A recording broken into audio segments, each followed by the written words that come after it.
Sir, Devaraj sir, Devaraj sir. யாருங்க, என்ன வேணும்? தேவராஜ் சார் இருக்காருங்களா? நீங்க? டாக்டர் அருண். சொன்னா அவருக்கு தெரியுமா? தெரியல. நீங்க உட்காருங்க. சரிங்க.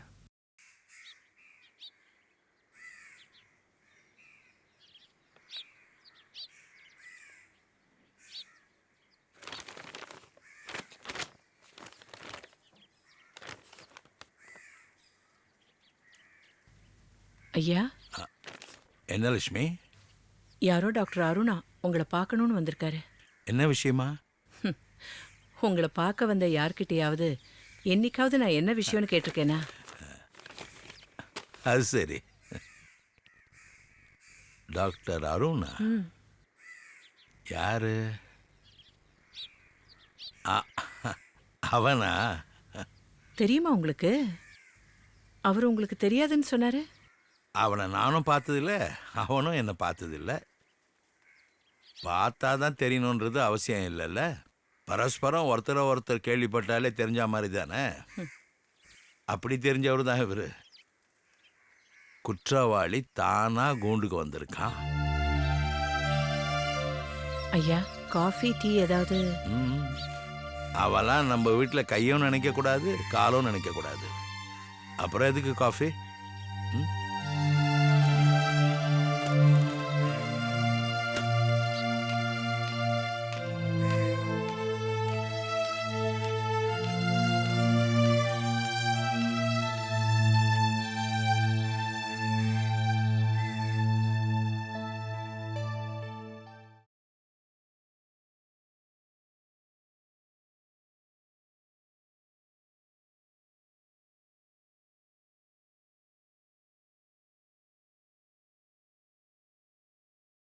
என்னப்பா, என்ன விஷயம்? நான் டாக்டர் அருண், உங்ககிட்ட கொஞ்சம் பேசணும். அருண்ன்றது உன் பேரு, டாக்டர்ன்றது உன் தொழில். ஆனா வாழ்க்கை முறையில் காவியா விட காவிய நாயகன் அதானே? அப்படிலாம் ஒன்றும் இல்லை சார். அப்போ அதில் நீ தெளிவா இல்லை மிஸ்டர் அருண். வாழ்க்கையில் எதிலையாவது ஒன்றில் பிடிப்பு இருக்கணும். பிடிப்பே இல்லாமல் வாழ்றது பேர் வாழ்க்கை இல்லை. அது கற்றுக் கொடுக்கறது தான் நமக்கு படிப்பு. இவ்வளோ படிச்சுட்டு இவ்வளோ தூரம் வளர்ந்துட்டு எதுவுமே இல்லைன்னு சொன்னால் அதை நான் நம்பணுமா? சரி விடுங்க. எதுக்காக என்னை பார்க்க வந்தீங்க? சார், ஏதோ ஒரு விஷயம் என்னை பற்றி கேள்விப்பட்டு நீங்கள் காவியா வீட்டுக்கு போய் பேசுனீங்களாமே. தம்பி, ஏதோ ஒரு விஷயம்னு சாதாரணமாக சொல்கிறதுக்கான விஷயம் இல்லை. அது மிகப்பெரிய விஷயம்.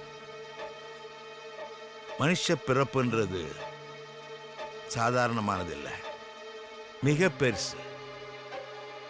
உலகத்தில் எத்தனையோ ஜீவன்கள் இருக்கு. நாய், சிங்கம், புலின்னு இது எல்லாமே ஜீவன்கள் தான். ஆனா மனுஷங்களுக்கு எதுக்கு இவ்வளோ பெரிய மரியாதை? ஆறாவது அறிவு இருக்கிறதுனாலயாப்பா? அப்படின்னா அந்த ஜீவன்களுக்கு 5 அறிவு இருக்கிறதா தானே அர்த்தம்.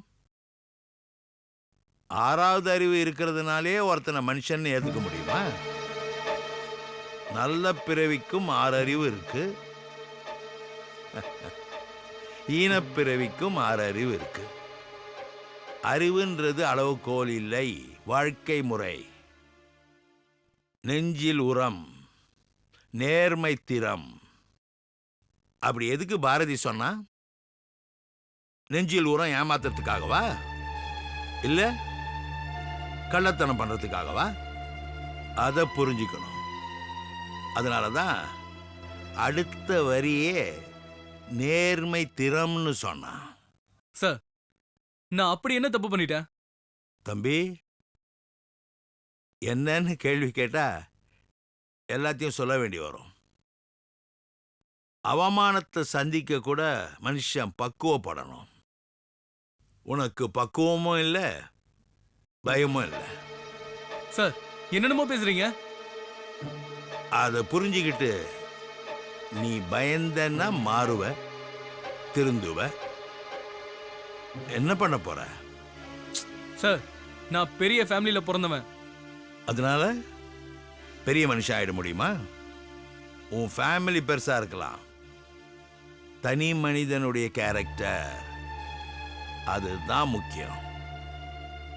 விலை உயர்ந்த நாயின்றதுக்காக நாயை நம்ம மனுஷ பிறப்புல சேர்த்துடுறோமா?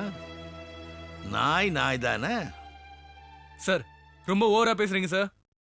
அருண், நான் ஓவரா பேசல, நீ பண்றது தான் ஓவர். நிறுத்திக்கோ. நிறுத்தலைன்னா கிரிமினல் கேஸ்ல உன்னை தூக்கி உள்ள போட்டுருவேன். சார் இதெல்லாம் கேட்கறதுக்கு நீங்க யார் சார்? சொல்லுங்க. போடா வெளியில. இந்த தேவராஜ் சமூக ஆர்வலர். தப்ப தட்டி கேட்பேன், அதை புரிஞ்சுக்கிட்டு மாறினா உனக்கு நல்லது. புரிஞ்சிக்கலனா உன் லைஃப்ல 2 விஷயம்தான் நடக்கும். ஒன்று இம்ப்ரிசன்மெண்ட், இல்லைனா தேவராஜ் கொடுக்கிற பனிஷ்மெண்ட். புரியுதா? ஓ, இந்த தேவராஜ் நல்லவன். நல்லவங்களுக்கு ஒரு மனுஷனுக்கு 2 முகம் இருக்கும். நான் இப்ப நல்லவனா பேசுறேன். என்னுடைய இன்னொரு முகத்தை காட்ட வச்சிருக்க. போயிடு.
சாஞ்சாடம்மா சாஞ்சாடு, கடைக்கு போலாம் சாஞ்சாடு, மிட்டாய் வாங்கலாம் சாஞ்சாடு, மெதுவா திங்கலாம் சாஞ்சாடு. செல்லக்குட்டி ஓய், தூங்கு தூங்கு தூங்குமா தூங்கு.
காஃபியை சாப்பிட்டுக்கிட்டே பேசுமா. அம்மா, நான் அப்பா கிட்ட கொஞ்சம் தனியா பேசணும். நீ கொஞ்சம் வெளியே இரு.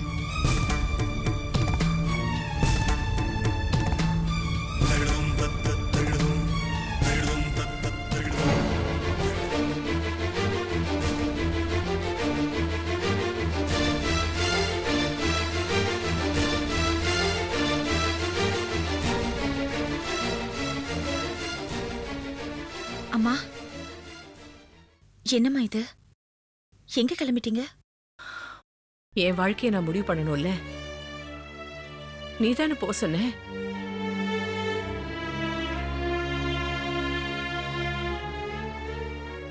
ரெண்டு பேர் இருக்கிற இடத்துல ஒருத்தரை வெளியே போக சொல்றது எவ்வளவு பெரிய அவமானம் தெரியுமா?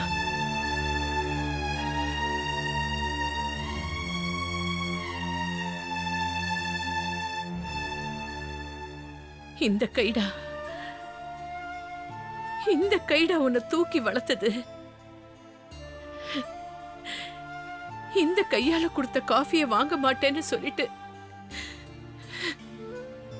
என்ன வெளியே போன்னு சொல்லிட்டியே.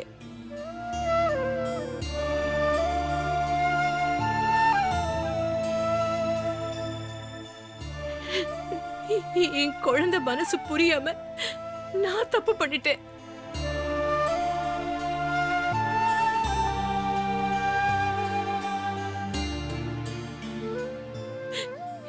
இல்லடா, இல்லடா, போக மாட்டேன்டா.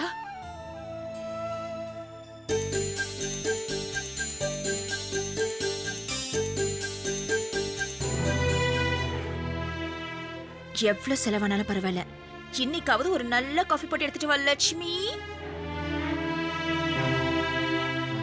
எவ்வளவு செலவானாலும் பரவாயில்ல, நல்ல காஃபி எடுத்துட்டு வா லட்சுமி, நீதானே சொன்ன.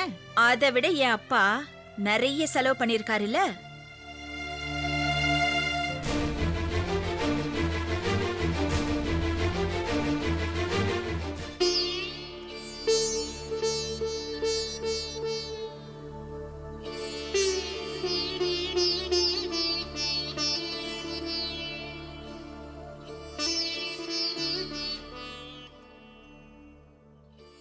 லக்ஷ்மி, ஐயா, ஏன் ஒரு மாதிரியா உட்காந்துட்டு இருக்க? ஒன்னும் இல்லைங்கய்யா. லக்ஷ்மி, நீ வார்த்தையால ஒன்றும் இல்லைன்னு சொல்லலாம், முகத்தால் அதை மறைக்க முடியாதுல்ல. மனுஷ முகம்ன்றது பளிங்கு கண்ணாடி மாதிரி. அது முகத்தை மட்டும் காட்டி கொடுக்காது, மனசையும் சேர்த்து காட்டி கொடுத்துரும். கண்ணம்மா வெளியில போன்னு சொல்லிட்டாளேன்னு வருத்தப்படுறியா? அப்படிலாம் ஒண்ணும் இல்லைங்கய்யா. கண்ணம்மா யாருங்கய்யா? நான் தூக்கி வளர்த்த குழந்தையா. சின்ன வயசுல அவ காலால என் தோள்லையும் நெஞ்சிலையும் உதப்பா. நான் வாங்குவேன், அவ்வளவு சந்தோஷமா இருக்கும்.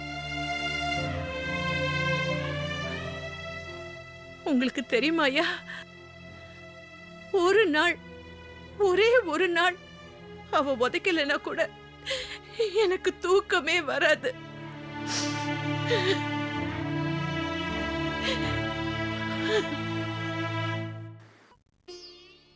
அப்படி அவளை தாங்கி தாங்கி வளர்த்தவையா நானு?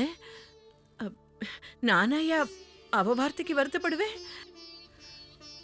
குழந்தைங்க வளர்ந்திருக்கலாம், எத்தனை வயசானாலும் அவங்க நமக்கு குழந்தைங்க தானே. நாளைக்கு நம்ம கண்ணம்மா கல்யாணம் ஆகி போய் அவளுக்கு ஒரு குழந்தை பிறந்தா அது நமக்கு பேரே இல்ல பேத்தி. ஆனா அவங்கள நம்ம மகன்னு சொல்லிக்க முடியாதுல்ல. அந்த உறவு முறையில தானே கூப்பிட முடியும். அப்பவும் கண்ணம்மா தானே என் மக எனக்கு. லக்ஷ்மி, நீ சொல்றதெல்லாம் சரிதான். காலில் முள்ளு குத்துனா புடுங்கி போட்டுற முடியும், புண்ணை ஆத்திர முடியும். ஆனா நெஞ்சில முள்ளு குத்துனா அந்த வலியை தாங்கவும் முடியாது, ஆத்தவும் முடியாது. எல்லாத்தையும் தாங்குற சக்தி நெஞ்சுக்கு உண்டு. ஆனா அந்த முள்ளோட வலியை தாங்குற சக்தி அதுக்கு இல்லை. இப்போ யாருக்கு என் முள்ளு குத்திருச்சு? உங்களுக்கா எனக்கா? எல்லாம் எனக்கு தெரியும் லட்சுமி. வலியும் வேதனையும் நான் பார்க்காததா, நான் உணராததா, இல்லை இதெல்லாம் உனக்கு தெரியாததா? ஐயா, பாசத்துக்கு எல்லையே இல்ல. அது வானத்தை விட பெருசு. எல்லாரும் சொல்லுவாங்க வானத்தை வில்லா வளைக்கிறேன்னு. ஆனா பாசத்தை வளைக்கவும் முடியாது, ஒருத்தர் மனசுல தேவையில்லாம விதைக்கவும் முடியாது. லட்சுமி, வார்த்தைகளுடைய வலிமையை பொறுத்து வலியோடைய அளவு தெரியும். இத கூட புரிஞ்சிக்காதவனா நானு? ஐயா, உங்களுக்கு தெரியாதது ஏதாவது இருக்கா? ஆனா இன்னைக்கு என்ன புரிஞ்சுக்காம நீங்க பேசுற மாதிரி தோணுது. உங்களுக்கு ஒரு விஷயம் தெரியுமா? கண்ணம்மா என்ன ரூம்ல இருந்து வெளியே போங்கன்னு சொன்னா, வீட்டை விட்டு போக சொல்லல.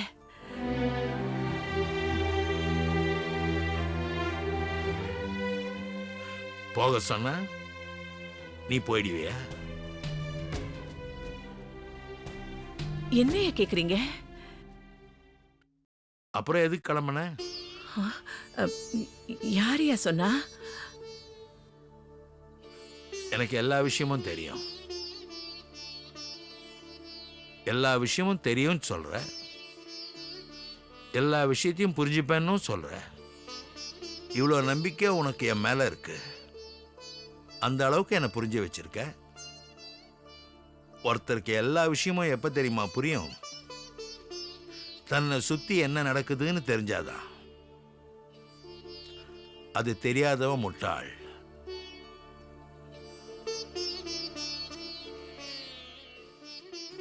அவன் தன்னையும் உணராதவன், மற்றவங்களையும் புரியாதவன்.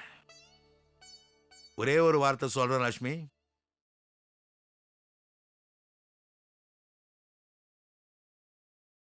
எந்த காலத்திலும் நீ இந்த வீட்டை விட்டு போயிடணும்னு முடிவு பண்ணிடாத. இது சீதைக்கு போட்ட கோடு இல்ல,